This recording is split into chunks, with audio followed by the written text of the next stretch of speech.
మండుటెండను కూడా లెక్క చేయకుండా ఈ 2 నెలల పాటు నిత్యం ప్రజలతోనే ప్రచార కార్యక్రమంలో పాల్గొని విజయం మళ్ళీ జగన్మోహన్ రెడ్డి గారికి అందించాలంటూ ఉద్దేశంగా పనిచేస్తున్న ప్రతి ఒక్కరికి కూడా రానటువంటి కాలంలో కూడా అదే రకంగా జగన్మోహన్ రెడ్డి గారు ముఖ్యమంత్రి అయితేనే మళ్ళీ పేదవాడికి మంచి జరుగుతున్నటువంటి అభిప్రాయం ప్రజల్లోకి వెళ్ళినప్పుడు, ప్రజలతో మాట్లాడుతున్నప్పుడు, ప్రజలకి వెళ్ళి ఓట్లు విజ్ఞప్తి చేస్తున్నప్పుడు వారిని చూసుకుంటున్నటువంటి స్పందన మాకు పూర్తి స్థాయిలో కనబడింది. ముఖ్యంగా మహిళలు, రాష్ట్ర వ్యాప్తంగా అన్ని ప్రాంతాల్లో కూడా మహిళలు ముఖ్యంగా జగన్మోహన్ రెడ్డి గారి నాయకత్వాన్ని, మళ్ళీ జగన్మోహన్ రెడ్డి గారు వస్తేనే మా కుటుంబాలు బాగుంటాయి, మాకు మంచి జరుగుతుంది, మమ్మల్ని ఆదుకుంటాడు అనేటువంటి నమ్మకం కూడా పూర్తి స్థాయిలో వారిలో కనపడతాం. రకరకాల అయినటువంటి భిన్నాభిప్రాయాలు, పోలింగ్ పర్సంటేజ్ గతంలో కన్నా ఎక్కువైంది, పోలింగ్ పర్సంటేజ్ ఎక్కువ అవ్వడం వల్ల ప్రభుత్వం మీద వ్యతిరేకత వచ్చింది అనేటువంటి కొన్ని అభిప్రాయాలని కొన్ని మీడియా సంస్థలు కానీ కొంతమంది వ్యక్తులు కానీ మాట్లాడుతున్నారని మంత్రి అమర్నాథ్ అన్నారు.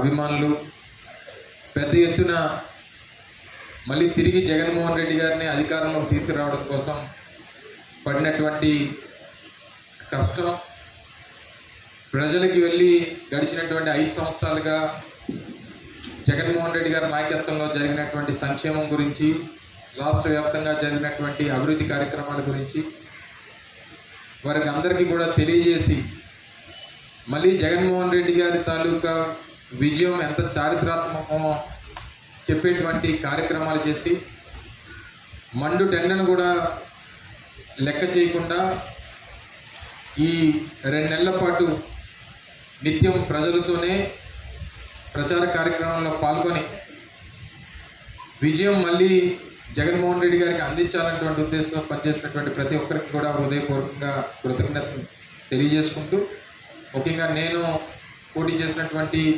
గాజువాక నియోజకవర్గ పార్టీ నాయకులకు, అభిమానులకు, కార్యకర్తలకు అందరికి కూడా వారికి కూడా కృతజ్ఞతలు తెలియజేసుకుంటూ, ముఖ్యంగా చాలామందిలో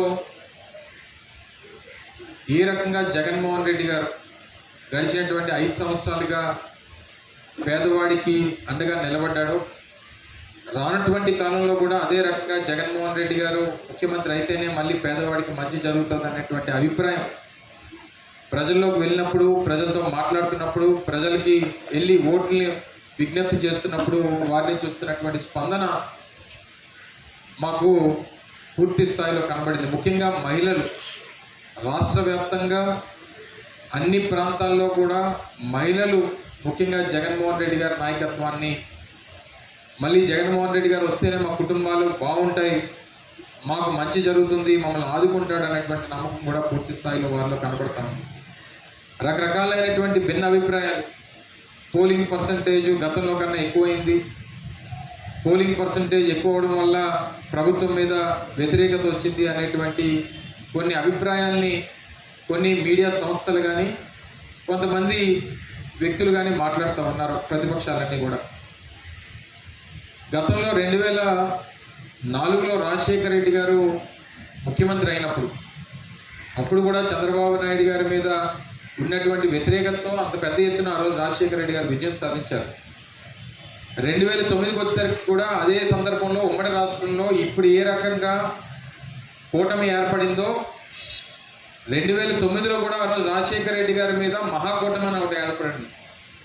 అప్పుడు కూడా అందులో Telugu Desam party, CPI, CPM, TRS ఇలా రకరకాలైనటువంటి రాజకీయ పార్టీలన్నీ కూడా కలిసి ఒక మహాకూటమిగా ఏర్పడ్డాయి. రాజశేఖర రెడ్డి గారి మీద పోరాటం చేస్తే అప్పుడు కూడా 2004 కంటే 2009లో ఎక్కువ శాతం పోలింగ్ అయింది. అప్పుడు కూడా ఇదే మాట అన్నారు, రాజశేఖర రెడ్డి గారి మీద వ్యతిరేకత వచ్చేసింది, కూటమి అంతా మహాకూటమి అంతా ఏర్పాటు అయిపోయింది, మహాకూటమి అధికారంలోకి వచ్చేస్తుందని చెప్పి ఏం జరిగిందో చూసాం. 3 వస్తాయని నేను ఆశిస్తున్నాను నా పర్సనల్గా. 23 లాస్ట్ 22 వచ్చాయి, ఈసారి ఒకటాన్ని ఎక్కువ రావాలనేది 23. మాకు లక్కీ ఆయన కనలక్కీ. ఎన్నికల్లో సిటీకి సంబంధించి 4 సీట్లు కోల్పోయారు. రాజధాని ప్రకటించిన తర్వాత ఈ 4 సీట్లు జరిగిన పోలింగ్ బట్టి మీకు ఎన్ని సీట్లు వస్తాయి అనుకున్నారు, మీకు ఫేవర్గా ఉందనుకున్నారు, ఏం చెప్తారు? చెప్పాను కదా ఇందాక మీకు చాలా క్లియర్గా పర్సంటేజ్ ఆఫ్ విశాఖపట్నంలో ఇప్పుడు ఉదాహరణకి గాజువాక 4 to 5% పెరిగింది, ఈస్ట్లో 1 or 2% పెరిగింది, అలాగే వెస్ట్లో ఒక 7-8% పెరిగింది. సో ఈ పెరిగినటువంటి ఇదంతా కూడా అంటే మీకు ఇంకోటి కూడా మనం అబ్జర్వ్ చేయాల్సింది ఏంటంటే లాస్ట్ టైం ఓటర్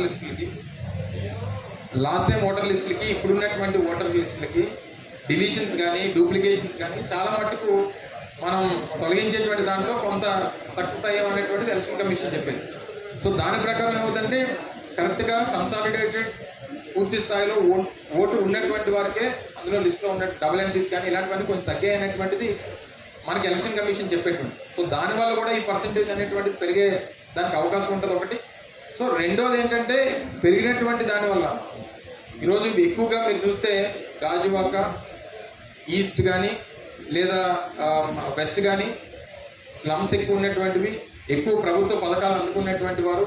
సో ఈ రకమైనటువంటి మీకు ఉదాహరణ భీములు తీసుకుంటే గ్రామీణ ప్రాంతాలు ఎక్కువగా ఉన్నటువంటివి కాబట్టి డెఫినెట్గా ప్రభుత్వం ద్వారా లబ్ధి పొందినటువంటి ప్రతి ఒక్కరూ బయటకు వచ్చి జగన్మోహన్ రెడ్డి గారు ఓటేశారని చెప్పి ఆశిస్తాం.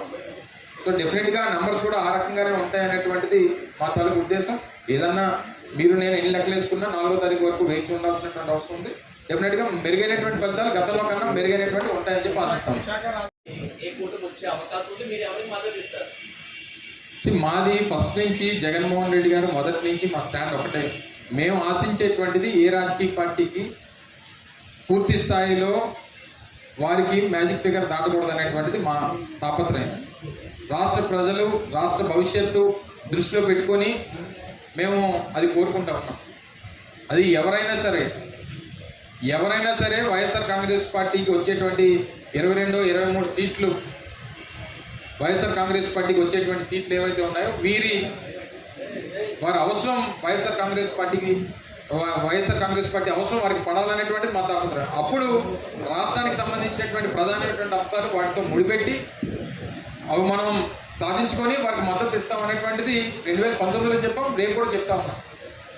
సో అది ఎల్లయ్యామని పొల్లయ్యామని అనేటువంటి మాట జగన్మోహన్ రెడ్డి గారు చెప్పారు.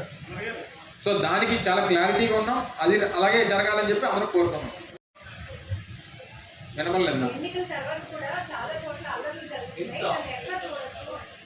అదే ఫ్రస్ట్రేషన్ నుంచి వచ్చేటువంటి ఈ తాలూకు. ఎందుకంటే ఎన్నికలు జరుగుతున్నటువంటి సమయంలో కూడా ఎన్నికలు జరుగుతున్నప్పుడు కూడా చాలామంది చాలా ప్రాంతాల్లో తెలుగుదేశం పార్టీకి చెందినటువంటి వారు మేము అధికారంలో ఉన్నాం కాబట్టి మమ్మల్ని రెచ్చగొడితే మేము ఏదైనా ఒక మాట అంటేనో లేకపోతే ఒక కార్యక్రమం ఏదైనా అక్కడ జరిగితేనో తద్వారా ఏదైనా సింపతి పొందాలనేటువంటి ప్రయత్నం చేశారు.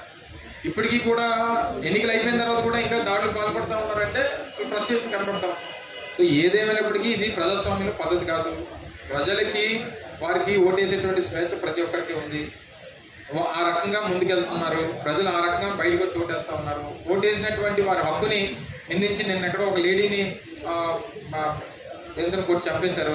సో ఈ రకంగా ఇది కరెక్ట్ ప్రొసీజర్స్ కాదు, ఇది పద్ధతి కాదు, ఇది ప్రజాస్వామ్యంలో ఈ రకంగా ముందుకెళ్ళడం అనేటువంటిది కరెక్ట్ కాదు. ఏదేమైనప్పటికీ ఎవరైనా సరే దీన్ని ఖండించాల్సినటువంటి అవసరం ఉంది. ఇది ఈ రకంగా కొనసాగడం అనేటువంటిది కరెక్ట్ కాదనేటువంటిది చూస్తాం. డెఫినెట్గా దీన్ని కంట్రోల్ చేసేటువంటి బాధ్యత కూడా ప్రభుత్వం తీసుకుంటుంది. Thank you.